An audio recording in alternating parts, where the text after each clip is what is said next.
മർക്കോസ് സുവിശേഷം 14-ാം അധ്യായം. പെസഹായ്ക്ക് പുളിപ്പില്ലാത്ത അപ്പത്തിന്റെയും തിരുനാളിനും 2 ദിവസമേ ഉണ്ടായിരുന്നുള്ളൂ. യേശുവിനെ ചതിവിൽ പിടികൂടി വധിക്കേണ്ടത് എങ്ങനെയെന്ന് പ്രധാന പുരോഹിതന്മാർ നിയമജ്ഞരും ആലോചിച്ചു കൊണ്ടിരുന്നു. അവർ പറഞ്ഞു, തിരുനാളിനു വേണ്ട ജനങ്ങൾ ബഹളമുണ്ടാക്കും. അവൻ ബഥാനിയായിൽ കുഷ്ഠരോഗിയായ ശിമയോന്റെ വീട്ടിൽ ഭക്ഷണത്തിനിരിക്കവേ ഒരു വെൺകൽ ഭരണി നിറയെ വിലയേറിയ ശുദ്ധ നർദിൻ സുഗന്ധ തൈലവുമായി ഒരു സ്ത്രീ അവിടെ വന്നു. അവൾ ഭരണി തുറന്ന് അത് അവന്റെ ശിരസിൽ ഒഴിച്ചു. അവിടെ ഉണ്ടായിരുന്ന ചിലർ അമർഷത്തോടെ പരസ്പരം പറഞ്ഞു, ഈ തൈലം പാഴാക്കി കളഞ്ഞത് എന്തിന്?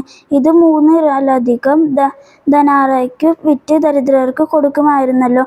അവർ അവളെ കുറ്റപ്പെടുത്തി. യേശു പറഞ്ഞു, ഇവളെ സ്വൈര്യമായി വിടുക. എന്തിന് ഇവളെ വിഷമിപ്പിക്കുന്നു?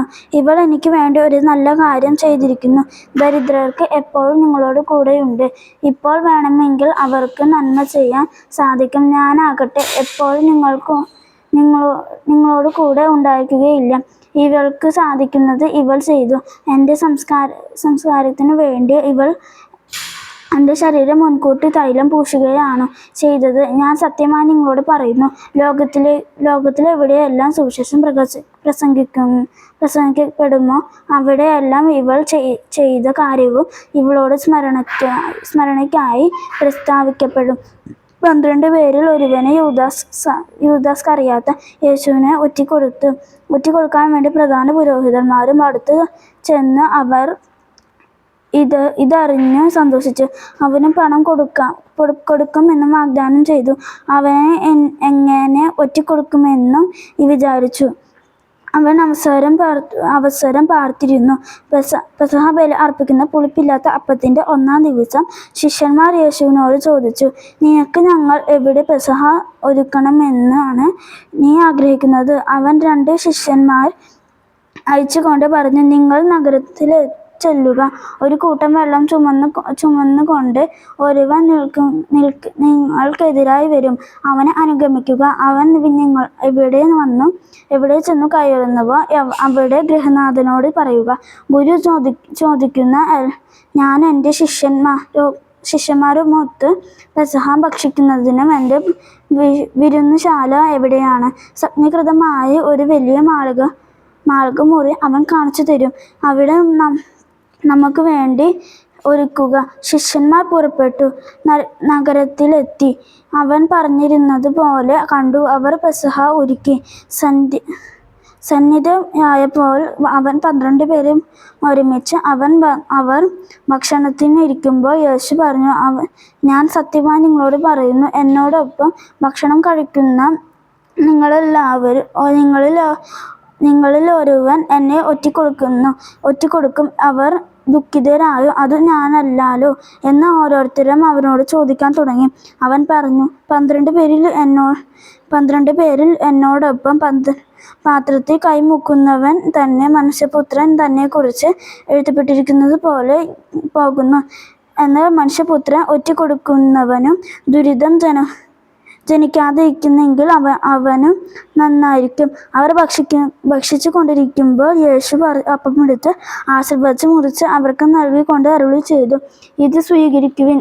ഇത് എൻ്റെ ശരീരമാണ്. അനന്തരം പാനപാത്രം എടുത്ത് കൃതജ്ഞതാസ്തോത്രം ചെയ്ത് അവർക്ക് നൽകി. എല്ലാവരും അതിൽ നിന്ന് പാനം ചെയ്ത് അവൻ അവരോട് അരുളി ചെയ്തു, ഇത് അനേകർക്കു വേണ്ടി ചിന്തപ്പെടുന്നത് ഉടമ്പടിയുടേതുമായ എൻ്റെ രക്തമാണ്. സത്യമായി ഞാൻ നിങ്ങളോട് പറയുന്നു, ദൈവരാജ്യത്തിൽ ഞാൻ ഇത് നവമായി പാനം ചെയ്യുന്നു. ദിവസം വരെ മുന്തിരിയുടെ ഫലത്തിൽ നിന്ന് ഇനി ഞാൻ കുടിക്കുകയില്ല. സ്തോത്രഗീതം ആലപിച്ചതിനു ശേഷം അവർ ഒലിവ് മലയിലേക്ക് പോയി. യേശു അവരോട് പറഞ്ഞു, നിങ്ങൾക്കെല്ലാവർക്കും ഇടർച്ചയുണ്ടാകും. ഞാൻ ഇടയനെ അടിക്കും, ആടുകൾ ചിതറിക്കും എന്ന് എഴുതപ്പെട്ടിരിക്കുന്നു. ഞാൻ ഉയർപ്പിക്കപ്പെടുന്ന ശേഷം നിങ്ങളുടെ മുമ്പേ ഗലീലയിലേക്ക് പോകാൻ പത്രോസ് പറഞ്ഞു. എല്ലാവരും ഇടറിയാലും ഞാൻ ഇടറുകയില്ല. യേശു അവനോട് പറഞ്ഞു, സത്യമായി ഞാൻ നിങ്ങളോട് പറയുന്നു, ഇന്ന് ഈ രാത്രിയിൽ തന്നെ കോഴി 2 പ്രാവശ്യം കൂവുന്ന മുമ്പ് നീ എന്നെ 3 പ്രാവശ്യം നിഷേധിച്ചു പറയും. അവനെ തറപ്പിച്ചു പറഞ്ഞു, നിന്നോട് കൂടെ മരിക്കേണ്ടി വന്നാലും ഞാൻ നിന്നെ നിരേഷിക്കുകയില്ല. അവൻ അങ്ങനെ തന്നെ എല്ലാവരും പറഞ്ഞു. അവർ ഗത്സേമനി എന്ന് വിളിക്കപ്പെടുന്ന സ്ഥലത്തെത്തി. അവൻ ശിഷ്യന്മാരോടൊപ്പം പറഞ്ഞു, ഞാൻ പ്രാർത്ഥിക്കുമ്പോൾ നിങ്ങൾ ഇവിടെ ഇരിക്കുവിൻ. അവൻ പത്രോസിനെയും യാക്കോബിനെയും യോഹന്നാനെയും കൂടെ കൊണ്ടുപോയി. ഭാര്യകുലനായ അസ്വസ്ഥനാകാനും തുടങ്ങി. അവൻ അവരോട് പറഞ്ഞു, എൻ്റെ ആത്മാവ് മരണത്തോളം ദുഃഖിതമായിരുന്നു. നിങ്ങളുടെ ഇവിടെ ഉണർന്നിരിക്കുവിൻ. അവൻ അല്പദൂരം മുന്നോട്ട് ചെന്ന് നിലത്ത് വീണ്, സാധ്യമെങ്കിൽ ആ മണിക്കൂർ തന്നെ കടന്നു പോകട്ടെ എന്ന് പ്രാർത്ഥിച്ചു. അവൻ പറഞ്ഞു, പിതാവ്, എല്ലാം അങ്ങേക്ക് സാധ്യമാണ്. ഈ പാനപാത്രം എന്നിൽ നിന്ന് മാറ്റി തരണമേ. എന്നാൽ എൻ്റെ ഹിതമല്ല, അങ്ങയുടെ ഹിതം മാത്രം. അനന്തരം അവൻ വന്ന് അവർ ഇറങ്ങുന്നത് കണ്ട് പത്രോസിനോട് ചോദിച്ചു, ശിമയോനെ, നീ ഉറങ്ങുന്നുവോ? 1 മണിക്കൂർ ഉണർന്നിരിക്കാൻ നിനക്ക് കഴിഞ്ഞില്ല? പ്രലോഭനത്തിൽ അകപ്പെടാതിരിക്കാൻ ഉണർന്നിരുന്നു പ്രാർത്ഥിക്കുവിൻ. ആത്മാവ് സന്നദ്ധമെങ്കിൽ ശരീരം ബലഹീനമാണ്. അവൻ വീണ്ടും പോയി അതേ വചനം പറഞ്ഞു. പ്രാർത്ഥിച്ച് തിരിച്ചു വന്നപ്പോൾ അവർ ഉറങ്ങുന്നതാണ് കണ്ടത്. അവരുടെ കണ്ണുകൾ നിദ്രാഭാരമുള്ളവയായിരുന്നു. അവനോട് എന്ത് മറുപടി പറയണമെന്ന് അവർക്ക് അറിഞ്ഞുകൂടായിരുന്നു.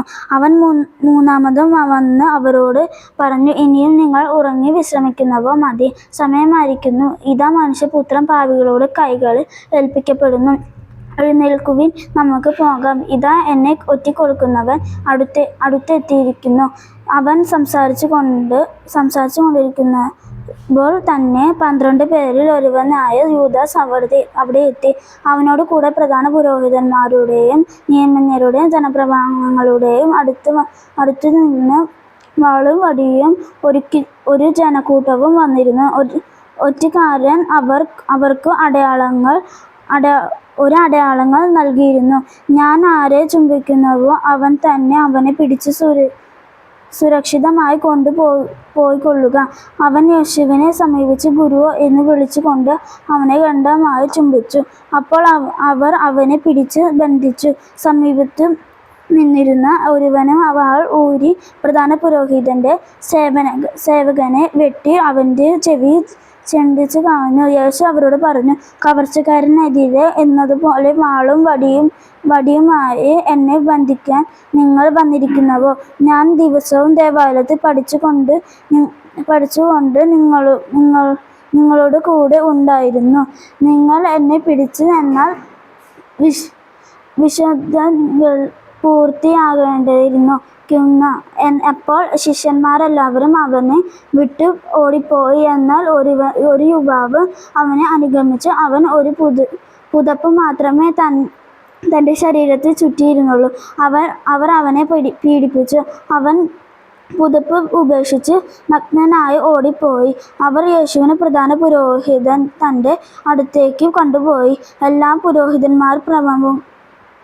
മുഖന്മാരും ജനപ്രമാണികളും നിയമജ്ഞരും ഒരുമിച്ച് കൂടി പത്രോസ് പ്രധാന പുരോഹിതന്റെ മുറ്റം വരെ അവനെ അല്പം അകലെയായി അനുഗമിച്ചു. പിന്നീട് അവൻ പരിചാരകരോടൊപ്പം തീ കഞ്ഞുകൊണ്ടിരിക്കുന്നു. പുരോഹിതൻ പ്രമുഖന്മാരും ന്യായാധിപസംഘം മുഴുവനും യേശുവിനെ വധിക്കുന്നതിന് അവനെതിരായി സാക്ഷ്യം അന്വേഷിച്ചു. പക്ഷേ അവർ കണ്ടെത്തിയില്ല. പലരും അവനെതിരെ കള്ളസാക്ഷി പറഞ്ഞെങ്കിലും അവൻ തമ്മിൽ പൊരുത്തപ്പെട്ടില്ല. ചിലർ എഴുന്നേറ്റ് അവനെതിരെ ഇപ്രകാരം കള്ളസാക്ഷി പറഞ്ഞു, കൈകൊണ്ട് പണിത ഈ ദേവാലയം ഞാൻ നശിപ്പിക്കുകയും കൈകൊണ്ട് പണിയാതെ മറ്റൊന്ന് 3 ദിവസം കൊണ്ട് നിർമ്മിക്കുകയും ചെയ്യും എന്ന് ഇവൻ പറയുന്നത് ഞങ്ങൾ കേട്ടിട്ടുണ്ട്. ഇക്കാര്യത്തിൽ അവരോട് സാക്ഷ്യങ്ങൾ പൊരുത്തപ്പെട്ടില്ല. പ്രധാന പുരോഹിതൻ മധ്യത്തിൽ എഴുന്നേറ്റ് നിന്നു യേശുവിനോട് ചോദിച്ചു, ഇവർ നിനക്കെതിരെ സാക്ഷ്യപ്പെടുത്തുന്നു. നിനക്ക് സാക്ഷ്യപ്പെടുത്തുന്നതിന് നിനക്ക് മറുപടി ഒന്നും പറയാനില്ല. അവൻ നിശബ്ദനായിരുന്നു, മറുപടി ഒന്നും പറഞ്ഞില്ല. പ്രധാന പുരോഹിതൻ വീണ്ടും ചോദിച്ചു, നീയാണല്ലോ വാഴ്ത്തപ്പെട്ടവന്റെ പുത്രനായ ക്രിസ്തു? യേശു പറഞ്ഞു, ഞാൻ തന്നെ. മനുഷ്യപുത്രൻ ശക്തിയോടെ വലതുഭാഗത്ത് ഉപവിഷ്ടനായിരിക്കുന്നതും വനമേഘങ്ങളിൽ വരുന്നതും നിങ്ങൾ കാണും. അപ്പോൾ പ്രധാന പുരോഹിതൻ വസ്ത്രം വലിച്ചു കീറിക്കൊണ്ട് പറഞ്ഞു, ഇനി സാക്ഷികളെ കൊണ്ട് നമുക്ക് എന്താവശ്യം? ദേവദൂഷണം നിങ്ങൾ കേട്ടുവല്ലോ. നിങ്ങൾക്ക് എന്ത് തോന്നുന്നു? അവൻ മരണത്തിന് അർഹനാണെന്ന് അവരെല്ലാവരും വിധിച്ചു. ചിലർ അവനെ തുപ്പാനും അവന്റെ മുഖം മൂടി കെട്ടി മോഷ്ടിക്കൊണ്ട് ഇടിക്കാനും നീ പ്രവചിക്കുക എന്ന് അവനോട് പറയാനും തുടങ്ങി. വൃദ്ധന്മാർ അവന്റെ ചെകിടത്തടിച്ചു. പത്രോസ് താഴെ മുറ്റത്തിരിക്കുമ്പോൾ പ്രധാന പുരോഹിതന്റെ പരിചാരികമായിരുന്ന ഒരുവൾ വന്ന് അവൻ തീ കാഞ്ഞുകൊണ്ടിരിക്കുന്നത് കണ്ട് അവനെ നോക്കി പറഞ്ഞു, നീയും നസറായനായ യേശുവിന്റെ കൂടെയായിരുന്നല്ലോ. അവനാകട്ടെ, നീ പറയുന്നത് എന്തും ഞാൻ അറിയുന്നില്ല, എനിക്ക് മനസ്സിലാകുന്നുമില്ല എന്ന് നിഷേധിച്ചു പറഞ്ഞു. പിന്നെ അവൻ പുറത്ത് പടിവാതിലേക്ക് പോയി. ആ പരിചാരിക അവനെ പിന്നെയും കണ്ടപ്പോൾ